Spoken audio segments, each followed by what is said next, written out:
Good day, everyone. I'm Jose Azaraga, and this presentation discusses the environmental feasibility report for the proposed smart restroom monitoring system.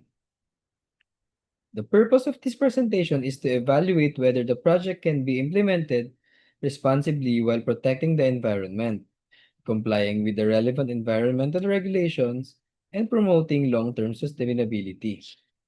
The project uses IoT sensors, cloud-based softwares, and automated notification to improve restroom cleanliness and to reduce wasteful cleaning practices. In this discussion, I will explain the possible environmental impacts, resource requirements, waste management plan, legal compliance, sustainability practices, risk, and final feasibility conclusion.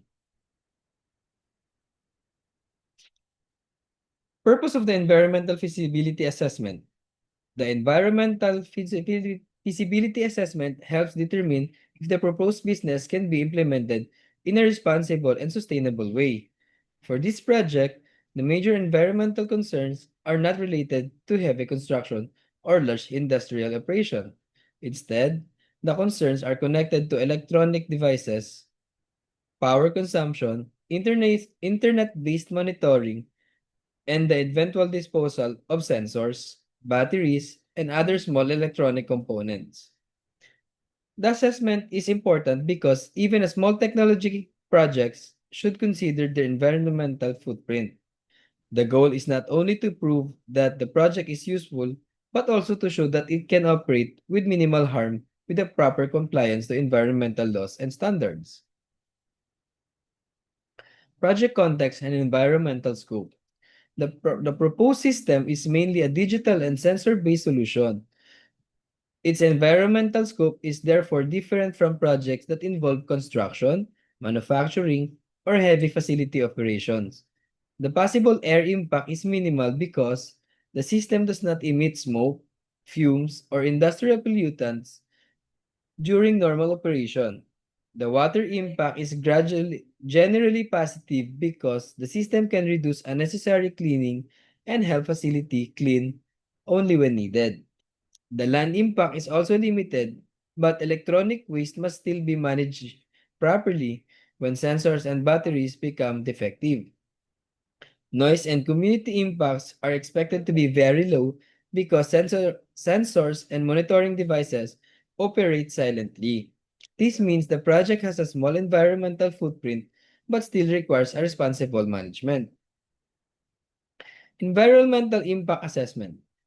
This slide summarizes the positive and negative environmental impacts of the project. On the positive side, the system can reduce water wastage because cleaning can be scheduled based on actual restroom usage rather than fixed intervals. It can also reduce excessive use of cleaning chemicals because janitors are alerted only when cleaning is truly needed. This contributes to better sanitation and healthier facility for users. However, the project also has environmental concern since it uses sensors, controllers, and other electronics. Defective components may be electronic waste. There is also electricity consumption, although the device is expected to be low power.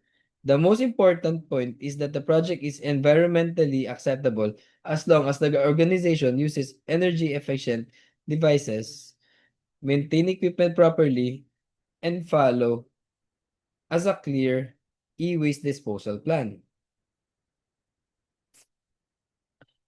Resource utilization. This system uses several resources: water, electricity, internet connectivity, in electronic components, and cloud storage. However, the project is designed to use these resources more efficiently. Water is used for cleaning, but the system can reduce unnecessary water use because cleaning becomes demand-based. Electricity is needed for sensors and monitoring devices, but low-power IoT devices, such as ESP32 base units, can help manage consumption. Internet connectivity is needed in real-time data transmission. Electronic components are necessary, but the organization can reduce waste by choosing durable equipments and conducting preventive maintenance. Cloud storage also supports sustainability because it reduces paper-based monitoring, logs, and manual inspection sheets. In general, the project supports more efficient resource utilization. Waste management plan. The waste management plan is important because the main waste concern of this project is electronic waste. The system may generate damaged sensors, defective circuit boards, used battery, packaging materials, and small electronic accessories. The first step is to identify the type of waste generated by the project. The second step is to reduce the waste by using durable components and maintaining the system properly. The third step is segregation. Electronic waste should not be mixed with ordinary office waste because it may contain materials that require special handling. The final step is proper disposal or recycling through accredited e-waste recyclers. By following this plan, the organization can reduce environmental risk and ensure responsible waste management. Environmental law and compliance. The project must follow applicable environmental laws and compliance requirements. Republic Act 9003 or the Ecological Solid Waste Management Act is relevant because the business will generate packaging materials and other solid waste that must be segregated and managed properly. Republic Act 6969 is important because it covers toxic substance and hazardous waste, including concerns related to electronic waste and batteries. Republic Act 9275, the Philippine Clean Water Act, is related to preventing water pollution from cleaning chemicals and wastewater.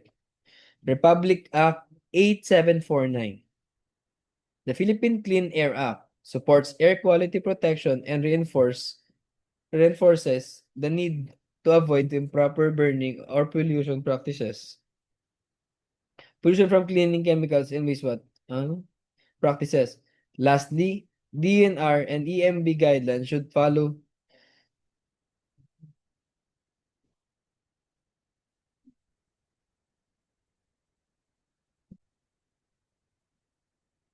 Lastly, DNR and EMB guidelines should be followed for environmental compliance documentations.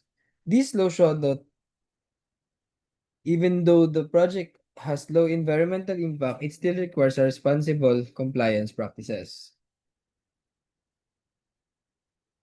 Sustainability practices and green initiatives. The sustainability practices of the project focuses on reducing waste and improving efficiency. First, energy conservation can be achieved by using low power sensors and regular checking of the system so the devices do not consume unnecessary power. Second, the project reduces paper consumption because the monitoring records, alerts, and maintenance logs can be stored digitally in cloud. Third, the system promotes resource efficiency by reducing unnecessary water use and cleaning chemicals consumption. Instead of cleaning every fixed interval, cleaning is based on an actual restroom demand. Fourth, sustainable operation can be supported through preventive maintenance. If sensors and electronic parts are regularly checked, their lifespan is extended, reducing the frequency of replacement and the amount of electronic waste is generated. These practices helps makes project environmentally possible. Environmental risk and mitigation plan. This risk mitigation plan identifies the main environmental risk of the proposed solution. The first risk is electronic waste generation. If sensors and batteries are disposed of improperly, they may create environmental harm.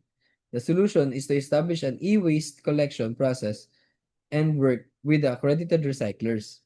The second risk is increased electricity consumption. This can be minimized by using low-power IoT devices and efficient operating settings.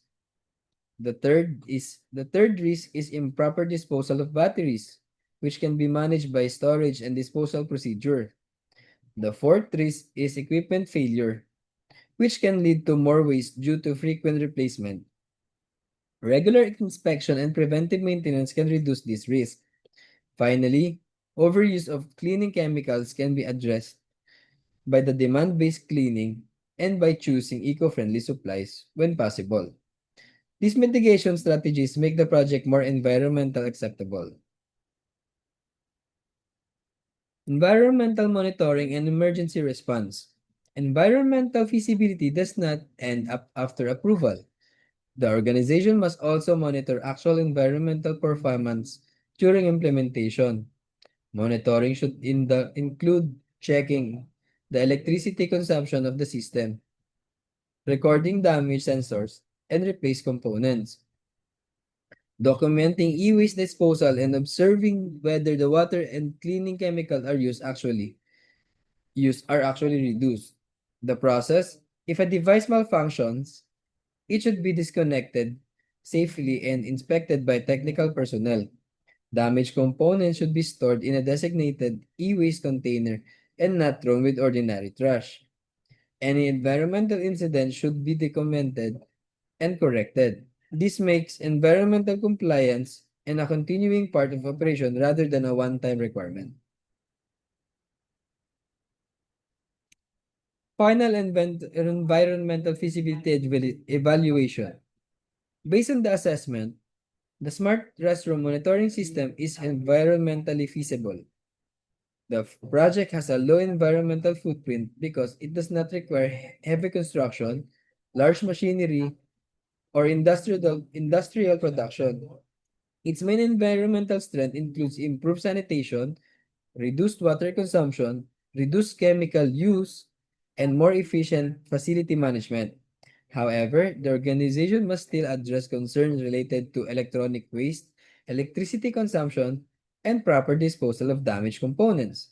The recommendation is to proceed with implementation, but with clear environmental safeguards. This includes the proper e-waste management, use of energy efficient devices, compliance with the laws such as RA 9003, RA 6969, RA 9275, and RA 8749, and continuous monitoring of resources consumption and environmental performance. These are the references that we use on this presentation. The final slide represents the major references used for the environmental feasibility discussion. The environmental laws are relevant because they provide basis for the waste management, air quality protection, water pollution control, and proper handling of hazardous and electronic waste. The World Health Organization source supports the importance of sanitation, hygiene, waste management in maintaining public health. These references strengthen the report by showing that the project is not only practical but also aligned with the broader environmental and public health principles. That would be all. Thank you.